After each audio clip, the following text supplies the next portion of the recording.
beyond blasphemy to me. We're going to insult him by saying that there are 92 players in the National Basketball Association better than Kobe Bryant. The numbers don't just whisper that Kobe Bryant is the 93rd ranked player. They scream that he should be the 93rd ranked player.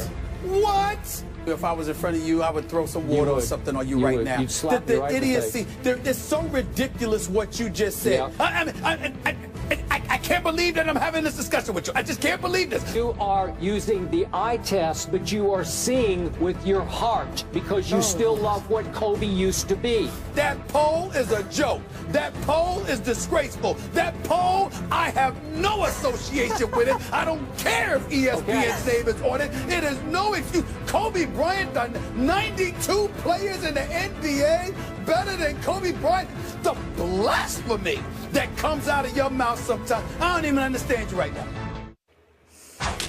Ooh, tell us how you really feel. TGIF, happy Friday, everybody. Thanks for joining us here on First Take. Molly Karam here with you. Skip Bayless is in New York. Stephen A. is in Philly. Gentlemen, good morning.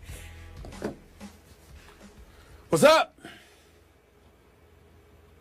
Stephen A. Smith, you know, for once, it might be good that you're actually whatever miles you are away from me and we're not across from each other at the desk, because I think this is about to get heated. Well, I think you need to understand that the American public needs to recognize that you're not in Bristol today, which is where you usually are, because you were banned. You were banned from Bristol headquarters due to the idiotic arguments that you were making just yesterday. Everybody knows that, so they told you you're allowed to show up on the air. They showed you you're allowed to show up on the air, but you weren't allowed in the studio today. I think we all know why.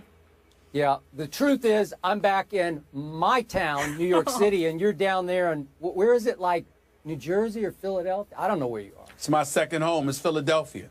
Philadelphia. I'm actually allowed in two places. Enjoy. You're not. But go ahead. The city of brotherly love. I'm not feeling a lot of brotherly love right now. But let me say, you both look very handsome today, looking clean. I'm liking that no-tie look there with the all blue and all black.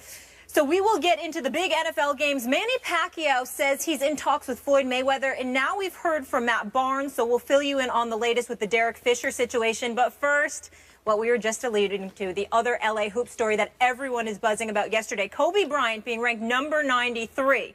Bryant laughed when asked if he heard comments from fans defending him. He said, yeah, I heard a couple of them. Don't need to defend that ranking. Nobody does, really. When pressed on what he thought of the ranking, Bryant said, please don't ask me about silly stuff like that. Now, after last year's ranking that placed Kobe at number 40 was announced, Bryant voiced his displeasure, saying, I've known for a long time they're a bunch of idiots, referring to the ranking as silly and laughable. So as you guys just heard yesterday, Stephen A. thinks this is ridiculous. Skip was actually okay with the ranking. Skip, what's your reaction to Kobe's response to all of this? Stephen A. Smith, because I do still love you like a brother. I'm going to try to take it easy on you today, maybe even easier than I took it on you yesterday. But I'm going to give you the cold, hard truth here about your man, Kobe Bryant. The truth is that Kobe's reaction yesterday was as silly and laughable as your defense of him was earlier yesterday on our show. I am sorry to say this, but look, I get it, and I respect that Kobe Bryant is as supremely confident an athlete as we've had in any sport since Michael Jordan. And yesterday, his reaction, or last evening, his reaction was predictably confident to the point of arrogant. And Stephen A., I understand how much you love you some Kobe Bryant, and I understand, and I could almost predict how knee-jerk, emotional, overreactive you were yesterday out of love and support of your man, Kobe Bean Bryant, the Black Mamba. I'm sorry. The Mamba is no longer the Mamba. He hasn't been the last 3 injury-plagued years, and he will not be coming up this year. And to his point last year, when he called this panel a bunch of idiots, we are talking about ESPN's basketball forecast panel. It's made up of ESPN analysts and writers researchers, and editors, 101 of them, and they're all a bunch of idiots, Kobe? Seriously? The object of this poll is a forecast to predict how much a player will contribute this coming year, not 5 or 8 or 10 or 12 years ago, this coming year, to how many games his team will be able to win. And it factors in, obviously, this player's quality of play, and it projects how many minutes he will actually be able to play. So, given all that, would you believe that the real plus-minus numbers, according to Royce Webb, who's our Director of Content Analytics at ESPN, the real plus-minus numbers for Kobe Bryant, added into how many minutes he does project, how few minutes he projects to play, actually ranked him as the 163rd best player or most valuable player in the National Basketball Association. Think about that, 163. But out of respect to what Kobe used to be, this panel, these editors, these writers got together and decided, hey, let's give him a break here. So they ranked him 93rd. They moved him all the way up from 163rd, which the numbers screamed that he should be, to 93rd, just because he used to be Kobe Bean Bryant, the Black Mamba. So we look at the last 3 years, and he ranked, going into the year, 25th, then 40th, then now 93rd. And I was told last night by some of the editors that each of the last 2 years, he has failed to even live up to those projections, that they overrated him going into each of the last 2 years at 25th and 40th.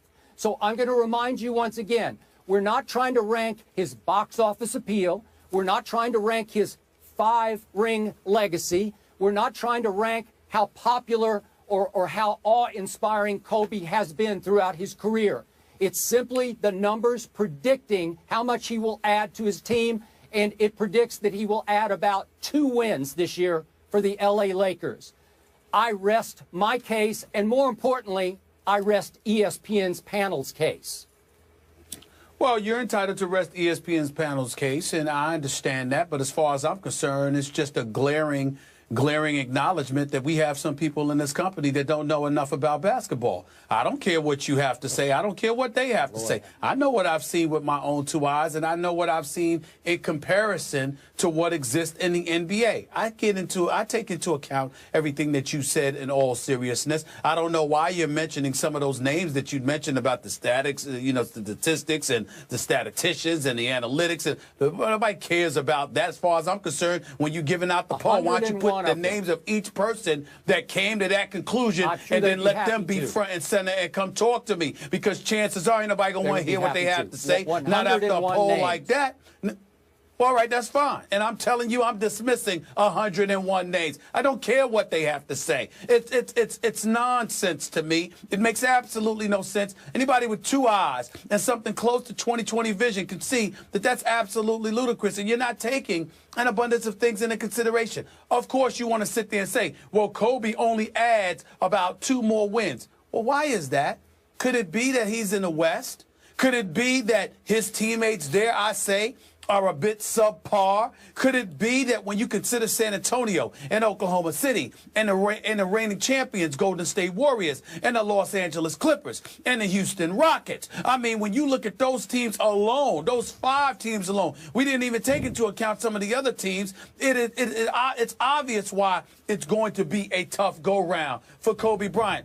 Because he no longer has Shaq and Robert Horry and Ron Harper, and even though they didn't win the championship that year, Karl Malone and Gary Payton and those boys by his side. You know, I'm not saying that all of those guys for the Lakers are scrub. I'm not trying to disrespect them. Louis Williams, Brandon Bass, even Roy Hibbert to some degree, I think will make solid contributions. But this is the Western Conference, and the teams are loaded. We all understand that.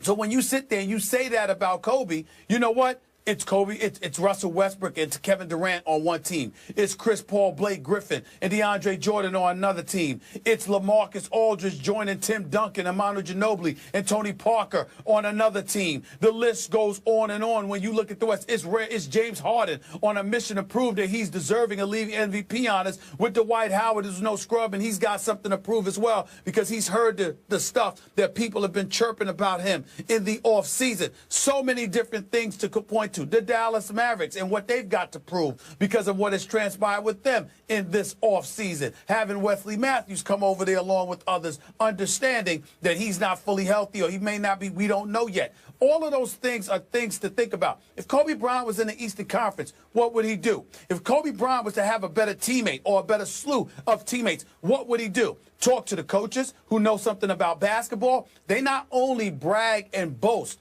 about the killer inside of him, the fact that he can shoot, the fact that he can take, he can take anybody, he can break down anybody. They talk about his football, they talk about his footwork, they talk about his basketball IQ.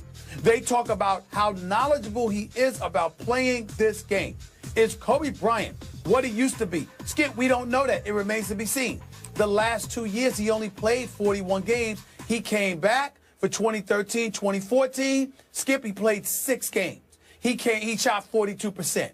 He came back and he played, 35 games? Okay, and then he shot like 37% over the course of those 35 games. But he had essentially been out a year and a half to almost 2 years before he came back and played those 35 games. The previous 8 seasons that he played in L.A., with the exception of 43% shooting from the field in 1 year, the other 7, he shot 45% or better.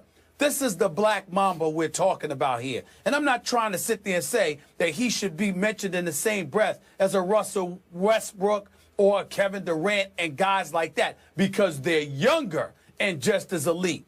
But to sit there and say that there are 92 players better than Kobe Bryant, I applaud once again his decorum.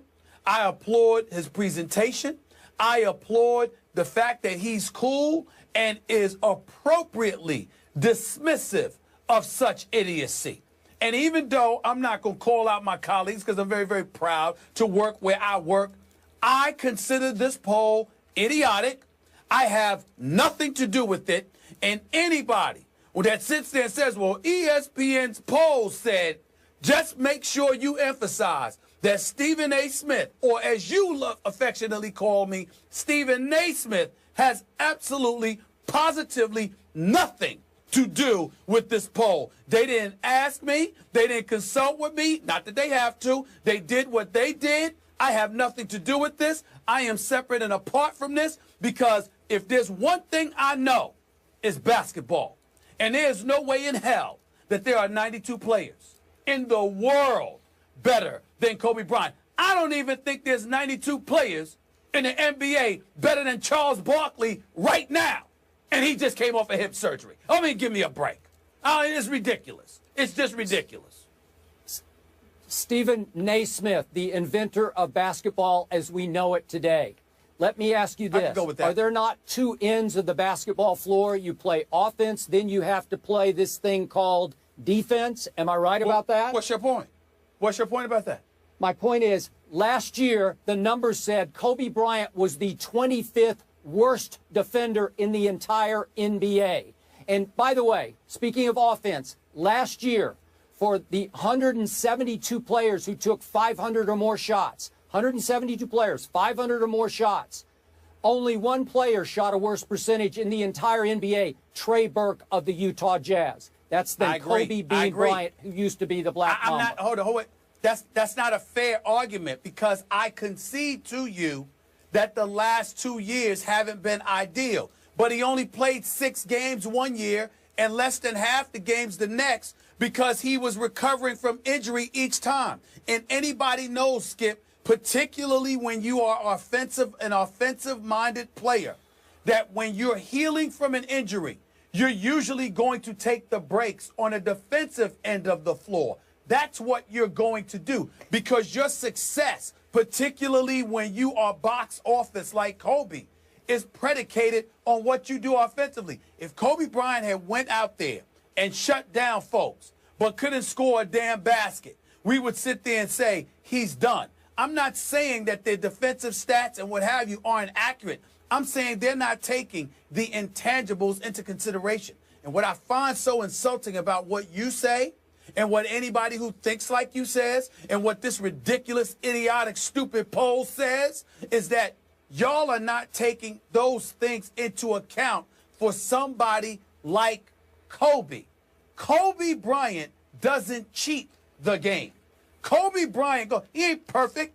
I think he could do a better job of ingratiating himself with his teammates sometimes. We all understand that. We understand that some of the times, he gets hungry. He wants to get fed. The players are turned off by it. We've heard all of those things from players over the course of time, privately or publicly. But in terms of his skill set and what he has meant to the game of basketball and what he does on the basketball court, you know good and damn well that if we're talking about Kobe Bryant here and he's taking plays off or he ain't doing what he's capable of doing, you know that has a lot to do with him trying to find his rhythm, get his health back, and all of that other stuff. This is not some typical player, Skip Bayless. I'm talking work ethic now. This is not some typical player. Even you have to admit there is nobody that cares more about the game and about being great completely at it agree. Than Kobe Bryant. No. So that's the point. No, not even beginning to suggest that. We're talking about what will your body allow you to do at 37, coming off multiple serious injuries. Can you suddenly snap back to being one of the best defensive players as he was for about 12 straight years? No, he can't. He's not going to be capable. You've seen what's happened over the last 3 years. That's fair. That's fair if that's what they're saying. What I'm saying is they're talking like even if Kobe Bryant is healthy, because he's 37 years of age, he's not what he's used to be. He's done. I'm saying to you, tell me that you don't believe he's going to ever be healthy again, and I'll concede that because that's possible. Don't talk to me like if Kobe Bryant is 100%, that because he's 37, Father Time is here and he can no longer do damage in the NBA and there are 92 players better. If Kobe Bryant is healthy, even at the age of 37, he deserves far more respect than that. That's all I'm saying. Okay, but seriously, after a human being has suffered that many serious injuries at that advanced age, how healthy can he get? Even if he gets to, by his today's standards, 100% healthy, it will be about 70% of what he used to be because they have taken a toll on his body. And I'm telling you that at 70%, because of his ability to shoot a perimeter shot, combined with the lack of basketball IQ, most players in the NBA have, not the superstars, but most second, third tier players. There is no way on earth there are 92 players better than Kobe Bryant. That is ridiculous. Okay, here's the problem. And here's I believe the poll is embarrassing. No, Here's the truth, Stephen A. What do your eyes tell you over the last 3 years? Kobe Bryant has become, at this late stage and age, not much more than a jump shooter. Is that fair? He scores very few of his points in the paint Ray anymore. Allen's a jump shooter too. He just Don't you want him? He's not capable. Okay? Ray Allen's a jump shooter too. Don't you want him? Wait a second. He's become an extremely high volume, low percentage distance jump shooter. That's not a recipe for great success. Six of the last 8 years, he's led this league in shots attempted. He's going to jack up the basketball. We all know that. We accept that. He's not going to make that many of them. He's going to hurt his team that way, in many cases, more than he helps it. I'm sorry. Okay. Guys, we got to... You'll see. We got to agree to disagree here on Kobe's ranking of 93rd, the 93rd best player in the NBA. This, of course, is his 20th season as a Laker, the most seasons for any player for any team in NBA history. Pretty impressive. Now to